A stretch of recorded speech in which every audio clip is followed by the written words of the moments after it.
Feel আরদি ইল্লা আলাল্লাহি রিজকুহা, সূরা হুদে 12তম দ্বাদশ পারার প্রথম আয়াত। ওমা মিন দাব্বাতিন ফিল আরদ, পৃথিবীতে এমন কোনো প্রাণী নেই যা পৃথিবীতে ভূপৃষ্ঠে বিচরণ করে, ইল্লা আলাল্লাহি রিজকুহা, যার রিজিকের দায়িত্ব আল্লাহর উপর নেই। সবার রিজিকের আল্লাহ ব্যবস্থা রেখেছেন, যেন আপনি কখনো পেরেশান হবে না যে আল্লাহ আমাকে সৃষ্টি করেছেন কী করে খাবো।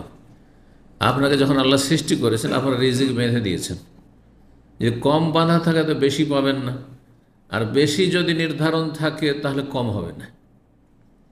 যেটার চেষ্টা করছিলেন আর হাত ছাড়া হয়ে গেল, হইল না, ওইটা আপনার নয়।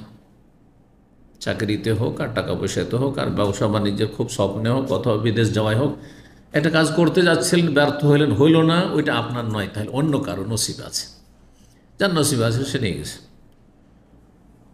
আর যেটা আপনার নসিবে আসার সেটা অন্য কেউ খেতে পারবে না, ভক্ষণ করতে পারবেই না, অসম্ভব।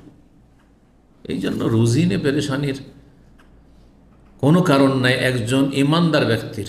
কিন্তু আসলে যারা রুজি নিয়ে এত চিন্তা, টেনশন, ডিপ্রেশনে ভুগছে, আজকালকার ভাষা, হ্যাঁ, মানসিক অশান্তি, আর্থিক অশান্তি, কিসের জন্য? তকদিরের প্রতি ঈমান নেই, অথবা নামকে অস্তে ঈমান আছে। পরম্পরা মুসলিম হিসাবে তকদির তকদির, কিন্তু তকদির যে কী জিনিস এটা বুঝেও না, আর এরও বিশ্বাসও রাখে না, ভালো করে রাখবে। কি জন্য কথাটি বললাম? আল্লাহ বলছেন আলাল্লাহে, মানে আল্লাহর ওপর দায়িত্ব।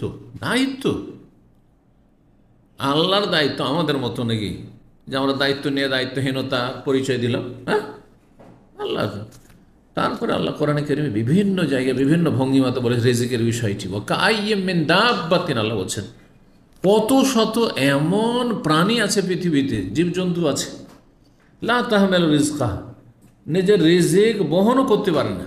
আরে আমরা তো অনেক কিছু বহন করতে পারি, হ্যাঁ, কি পারেন না আপনি? যদি দুনিয়ার সব টাকা পয়সা হয় তবুও আপনি বহন করতে পারেন। বলবেন না যে এত ভারী, এত উঠাবো কি করে, কোন ব্যাংকে রাখবো, তখন বুদ্ধি হয়ে যাবে। যত পয়সা তত বুদ্ধি, হ্যাঁ, আর তত চালাক চতুর। বোকাও পয়সাতে আজকাল চালাক হয়ে যাচ্ছে, তাই না? যে কোথায় টাকা হজম করতে হবে, কি করতে হবে, কীভাবে অবৈধ টাকা কীভাবে হজম করতে হবে, কীভাবে, হ্যাঁ, কালা মানিকে, কালো টাকাকে, অবৈধ টাকাকে সাদা করতে হবে, হোয়াইট মানি বানাইতে হবে, সব জানছে অসৎ লোকেরা। তো কথা হচ্ছে যে আল্লাহ বলছে কাইয়্যিম মিন দাব্বা, অসংখ্য বহু জীবজন্তু আছে, প্রাণী আছে, লা তাহমিলু রিজকাহা, ওর রিজিক নিজে উঠেই দিতে পারে না, বহনই করতে পারে না। যতটুকু খাবে খাবে, একটা দানাও নিয়ে যেতে পারবেন না, বরং নিজের খাওয়ারও ক্ষমতা নেই, ওকে খাওয়াইয়ে দিতে হবে। আমি আপনি এক সময় ছিলাম ওইরকম, সবাই ওই সময়টা পার করে এসছেন। আরে মা যদি, হ্যাঁ, তার স্তনটাকে মুখে না ঢোকাইতো, তা আপনার ক্ষমতা ছিল না, চাওয়ারও ক্ষমতা ছিল না, আপনার ইশারা করার ক্ষমতা ছিল না, নিজের ভাব প্রকাশ করার ক্ষমতার জন্য কেঁদে লেগেছে। লা তাহমিলু রিজকাহা, রিজিক বহন করার কোনো ক্ষমতা রাখে না। বহু জীবজন্তু আছে, কীট পতঙ্গ আছে, পোকামাকড় আছে। তাহলে ক্ষমতা যখন রাখে না, তো কে রিজিক দেয়? আল্লাহু ইয়ারযুকুহা, আল্লাহ ও সবকে রিজিক দিয়ে থাকেন। ওয়া ইয়াকুম, তোমাদেরকে আল্লাহ রিজিক দিয়ে থাকেন।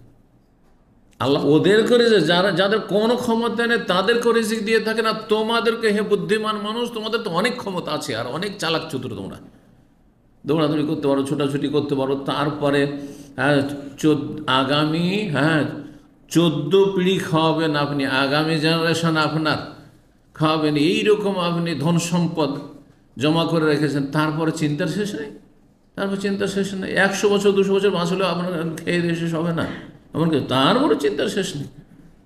অথচ মানুষ ছাড়া এইসব যে যত পশু পাখি আছে, কালকেরও চিন্তা নেই, কালকে কী খাবে কোনো চিন্তা নেই। আজকে কাল সকাল হবে, আবার তখন এদিক সেদিক ঘুরবে, খাবার পেয়ে যাবে। সুবহানাল্লাহ, আল্লাহর ভরসা করুন।